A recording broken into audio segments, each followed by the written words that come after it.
Nothing যখন কোনো phone launch করে তার কিন্তু আগে তারা প্রতিটা ফোনের ক্ষেত্রে একটা বড়সড় হাইপ ক্রিয়েট করে, সেটা কিন্তু আমরা নাথিং ফোন 1 থেকে দেখে আসছি।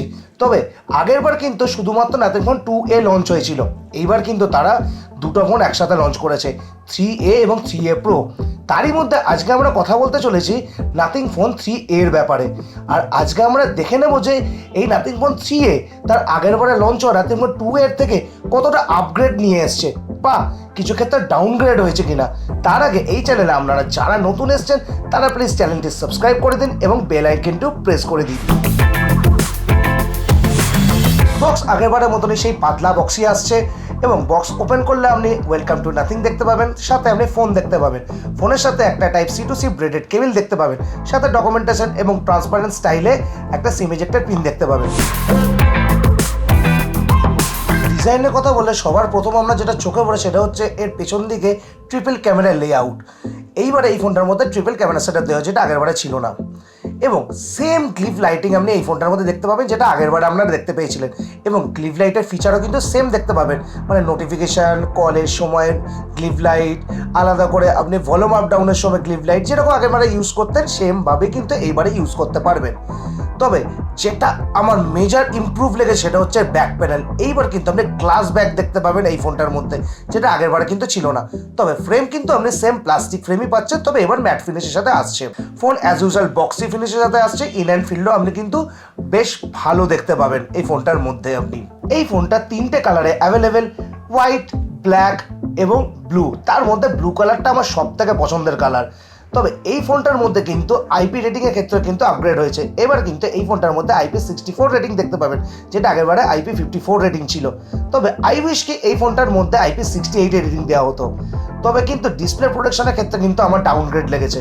এইবার এই ফোনটার মধ্যে আপনি পান্ডা গ্লাসের প্রোটেকশন দেখতে পাবেন, যেখানে আগেরবারে কিন্তু গরিলা গ্লাস 5 প্রোটেকশন দেওয়া হয়েছিল।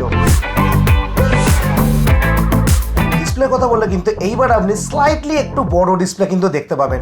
এবার আপনি 6.77 ইঞ্চের একটা ফুল এইচডি প্লাস রেজলিউশনের 120 হার্টজের অ্যামোলেড ডিসপ্লে দেখতে পাবেন। 2 এর সাথে কম্পেয়ার করলে আগেরবারে আপনি 6.7 ইঞ্চের ডিসপ্লে দেখতে পেতেন।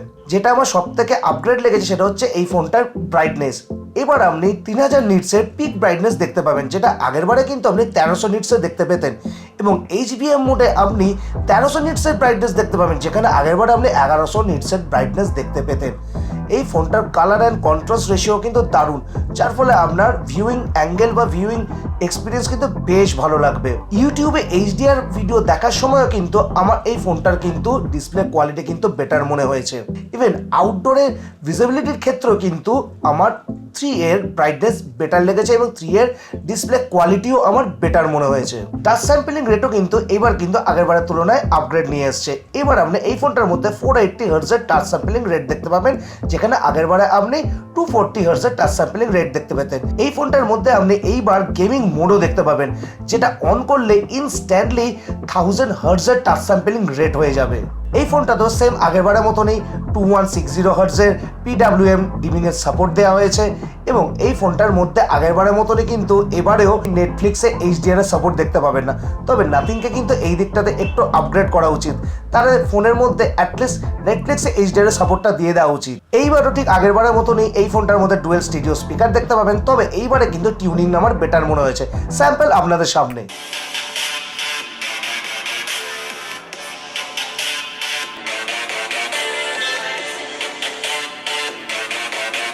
তাহলে আপনারা কমেন্ট সেকশনে জানান যে কোন ফোনের অডিও কোয়ালিটি আপনার বেটার মনে হয়েছে।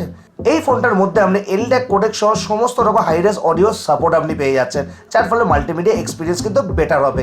এক কথা বলা যেতেই পারে যে এই ফোনটা কিন্তু আগেরবারে 2 এর থেকে কিন্তু ডিসপ্লে সেকশনে কিন্তু শিওরলি আপগ্রেড নিয়ে এসছে। পারফরমেন্সের দিক থেকেও কিন্তু এই ফোনটা বেশ আপগ্রেডেশন নিয়ে এসছে। এইবার এই ফোনটার মধ্যে স্ন্যাপড্রাগনের 7S Gen 3 প্রসেসর দেওয়া হয়েছে, যেখানে আগেরবারে ডায়মেনসিটি 7200 প্রসেসর দেওয়া হয়েছিল।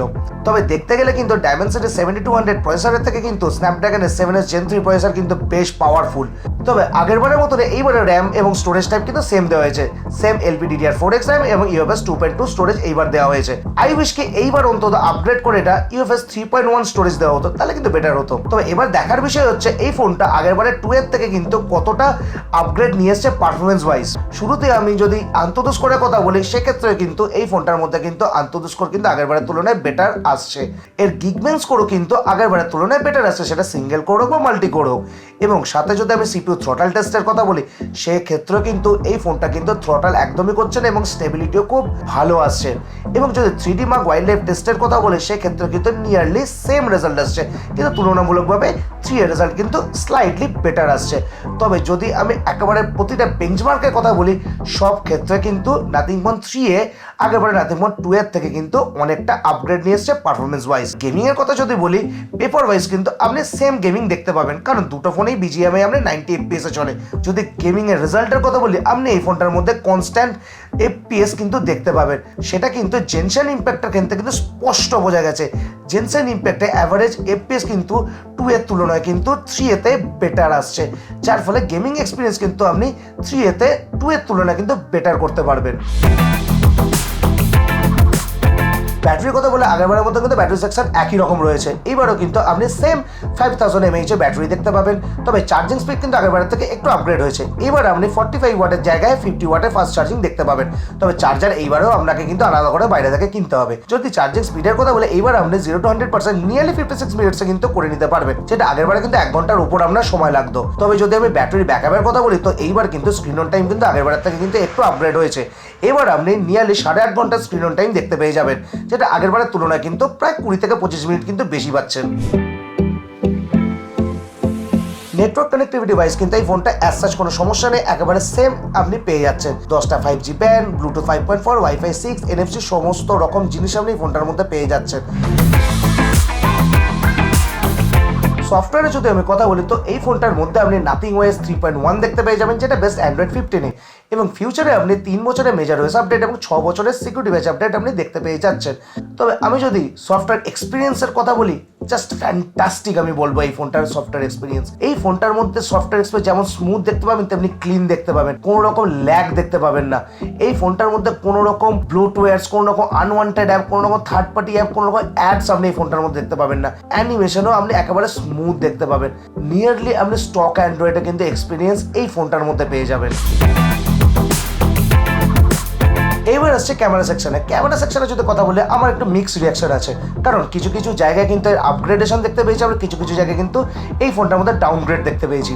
ক্যামেরা স্পেক্সের যদি কথা বলি তো এই ফোনটার মধ্যে আপনি সেম প্রাইমারি সেন্সার দেখতে পেয়ে যাচ্ছেন, 50 মেগাপিক্সেলের স্যামসাংয়ের GN9 সেন্সার, যেটা ওয়াইস এর সাথে আছে। বাট যেটা ডাউনগ্রেড হচ্ছে সেটা হচ্ছে আল্ট্রাওয়াইড সেন্সার। এবার আপনি 8 মেগাপিক্সেলের একটা আল্ট্রাওয়াইড সেন্সার দেখতে পেয়ে যাবেন, যেখানে আগের বারে কিন্তু 50 মেগাপিক্সেলের আল্ট্রাওয়াইড সেন্সার ছিল। বাট এই ফোনটার মধ্যে কিন্তু আরও একটা আপগ্রেড এসছে, সেটা কিন্তু এই ফোনটার একটা 2x টেলিফোটো সেন্সার দেখতে পাবেন 50 মেগাপিক্সেলের, যেটা স্যামসাংয়ের Gen5 সেন্সার। যদি ফ্রন্ট ক্যামেরার কথা বলি তো সেম আপনি 32 মেগাপিক্সেলের ফ্রন্ট ক্যামেরা দেখতে পাবেন, বাট এইবার কিন্তু এখানে একটা ডাউনগ্রেড হচ্ছে, কারণ এইবারে কিন্তু সেন্সারটা আগেরবারের তুলনায় একটু ছোট সেন্সার দেওয়া হয়েছে। যদি ডিরেক্ট ফটোসের কথা বলি তো ডেফিনেটলি আপনি এই ফোনটার মাধ্যমে কিন্তু বেশ ভালো ছবি আপনি নিতে পারবেন। এই যদি কালার সায়েন্সের কথা বলি তো একটু ন্যাচারাল সাইডে কিন্তু কালার সায়েন্স দেখতে পাবেন, তো খুব একটা আপনি চটকধারী কালার দেখতে পাবেন না, একদম ন্যাচারাল কালার দেখতে পাবেন। এর ডাইনামিক রেঞ্জও বেশ ভালো, যার ফলে কিন্তু HDR প্রসেসিংও কিন্তু বেশ ভালো দেখতে পাবেন। Colour contrast, HDR processing, light control, details, each and everything কিন্তু আপনি বেশ ভালো দেখতে পাবেন এই ফোনটার মধ্যে। তবে আল্ট্রাওয়াইড সেন্সার একটু সফটওয়্যার সাইডে লেগেছে, বাট আদারওয়াইজ কিন্তু এই ফোনটার ক্যামেরা কোয়ালিটি বেশ ভালো। যদি হিউম্যান স্ক্রিন টোনের কথা বলি হিউম্যান স্ক্রিন টোন আপনি বেশ ভালো দেখতে পাবেন।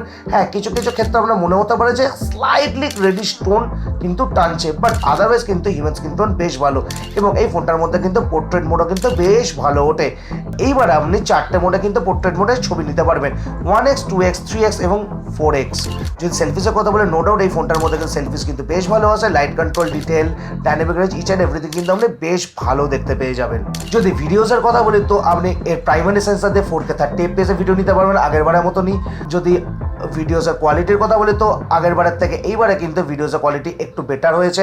তবে যেটা ডাউনগ্রেড হচ্ছে সেটা হচ্ছে এইবার কিন্তু আপনি আলট্রা ওয়াইডে 1080p 30 fps ভিডিও নিতে পারবেন, যেখানে কিন্তু আগের বারে কিন্তু 4K অব্দি ভিডিও নিতে পারতেন।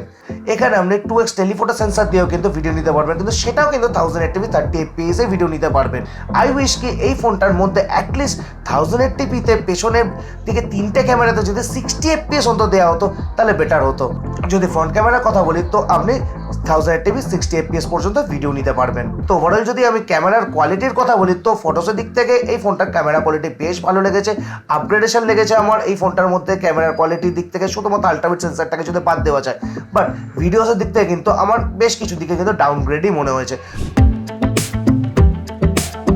এবার আসছি এই ফোনটা প্রাইসিংয়ে। এই ফোনটা দুটো ভেরিয়েন্টে অ্যাভেলেবেল, 8/128GB এবং 12/256GB, যেটা শুরু হচ্ছে 24,999 থেকে, যাতে আপনি 2000 টাকা ইনস্ট্যান্ট ব্যাংক ডিসকাউন্ট পেয়ে যাচ্ছেন, যার ফলে এফেক্টিভলি এই বেস ভেরিয়েন্টের প্রাইস দাঁড়াচ্ছে 22,999, মানে 23,000 টাকা।